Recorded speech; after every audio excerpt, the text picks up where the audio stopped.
बोले साहब विश्वास नहीं हो रहा है। ऐसा लगता है कि वो थोड़ी दूरी तो तय कर सकते हैं चंद्रशेखर भाई, लेकिन मंजिल तक नहीं पहुंचा सकते, क्योंकि जिस प्रकार से उनकी एक्टिविटी रही है इस 10 साल के अंदर, तो उससे ये आभास होता है कि एक तो वो कैडर के आदमी नहीं है, ये टेम्परेरी अचीवमेंट है। और जो है दूसरी तरफ जो है उनकी एक्टिविटी में जो है संदेह रहा है। बीजेपी के साथ उनके कभी संबंध पाए गए, कभी कांग्रेस के साथ पाए गए। उन्होंने सभी पार्टियों को अपने पार्टी का समर्थन दिया, लेकिन उन्हें कभी भी बीएसपी के किसी कैंडिडेट को कहीं भी समर्थन नहीं दिया चुनाव। हेलो सर, नमस्कार। कैसे हो आप लोग? आशा करते अच्छे होंगे। तो बहुजन समाज पार्टी के पूर्व राष्ट्रीय कोऑर्डिनेटर श्री जयप्रकाश सिंह ने आजाद समाज पार्टी के अध्यक्ष श्री चंद्रशेखर आजाद जी को लेकर दिया बड़ा बयान। जयप्रकाश सिंह ने एक यूट्यूब चैनल के नेशनल चौपाल, जो एक यूट्यूब चैनल है, उसको एक इंटरव्यू में देते हुए उन्होंने कहा कि चंद्रशेखर आजाद जी एक उदित राज अठावले बन सकते हैं, लेकिन कांसीराम साहब और मायावती नहीं बन सकते। एंकर ने एक सवाल पूछा था कि चंद्रशेखर आजाद एक सीट जीत करके नगीना से सफल रहे, तो क्या बहुजन समाज अब बसपा को छोड़कर आजाद समाज पार्टी चंद्रशेखर का विकल्प बनेंगे? इसको लेकर के उन्होंने जवाब देते हुए उन्होंने कहा कि चंद्रशेखर आजाद भाई थोड़ी दूरी तो तय कर सकते हैं, थोड़ी दूरी तो तय कर सकते हैं, लेकिन मंजिल तक नहीं पहुंच पाएंगे, क्योंकि उनकी जो एक्टिविटी जो 10 साल में रही है, जो कभी बीजेपी के साथ तो कभी कांग्रेस, कभी समाजवादी पार्टी के साथ जो खड़े दिखे, इसको लेकर के समाज में रोष है। इन सब को लेकर के उन्होंने बताया कि अभी चंद्रशेखर आजाद भाई उदित राज और अठावले बन सकते हैं, लेकिन बहन कुमारी मायावती जी और कांसीराम बाबा साहब नहीं बन सकते हैं। उन्होंने उनका इंटरव्यू आप लोग सुनिए, क्या क्या कहे हैं चंद्रशेखर के बारे में पूर्व राष्ट्रीय कोऑर्डिनेटर जयप्रकाश सिंह जी। सुनिए आगे वीडियो। नगीना लोकसभा सीट की हम जहां पर बात करेंगे तो बसपा जहां पर शून्य नजर आती है, लेकिन 2 सीटों में से 1 सीट जीतने का काम आजाद समाज पार्टी के चंद्रशेखर आजाद के जरिए किया गया है। आम चर्चा का विषय है, वही मैं आपके सामने में रख रहा हूं। लगातार सोशल मीडिया पर जो सवाल तैरते हुए नजर आ रहे हैं कि बसपा के विकल्प में अब चंद्रशेखर आजाद को देखना ये ज्यादा कहीं आसान है, और जो राजनीति चंद्रशेखर आजाद के जरिए की गई अब वो कहने की उसमें सफल भी हो पाए है। तो बसपा से बेहतर विकल्प अब आजाद समाज पार्टी चंद्रशेखर आजाद है, ये कहने के कहा जा रहा है। इस पर क्या प्रतिक्रिया आपकी? देखिए, ये चल रहा है, हालांकि लोग मुझसे भी बातचीत कर रहे हैं, तो जी मैंने भी, मेरे पास रात को 11:30 बजे 12 बजे भी लोगों की कॉल आ रही है।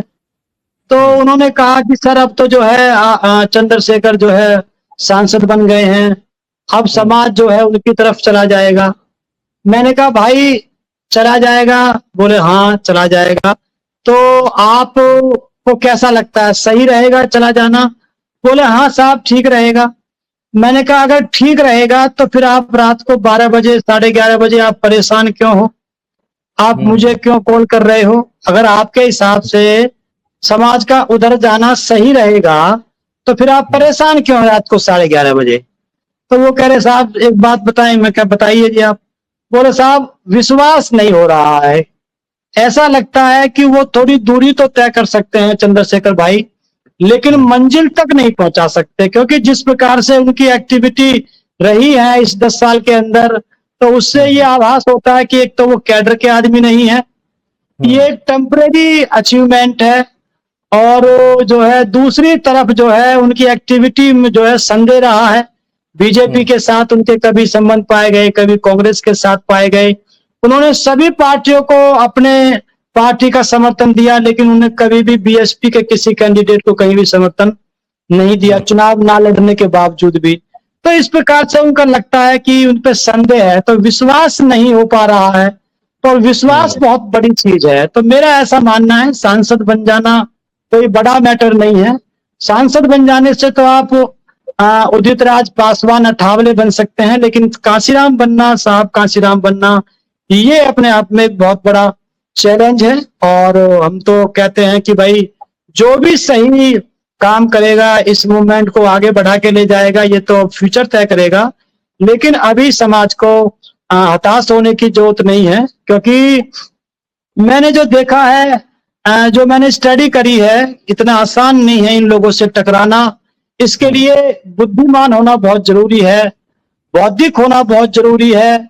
आप लोगों ने देखा होगा कि जब हम बुद्ध से लेकर साहब कांशीराम तक अध्ययन करते हैं तो हमको समझ में आता है कि पूरे विरोधियों की बुद्धि के सामने अकेले बुद्ध थे, वो भारी पड़ते थे।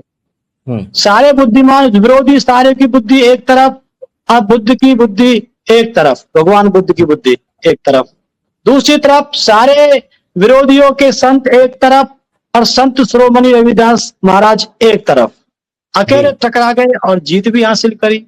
ऐसे ही सारे के सारे विरोधी एक तरफ, ज्योतिबा फूले एक तरफ, सारे के सारे, अब आप जानते हैं बाबा, सारे के सारे विरोधी एक तरफ, बाबा साहब अकेले एक तरफ, सारे देश के नेता एक तरफ, साहब कांशीराम एक तरफ।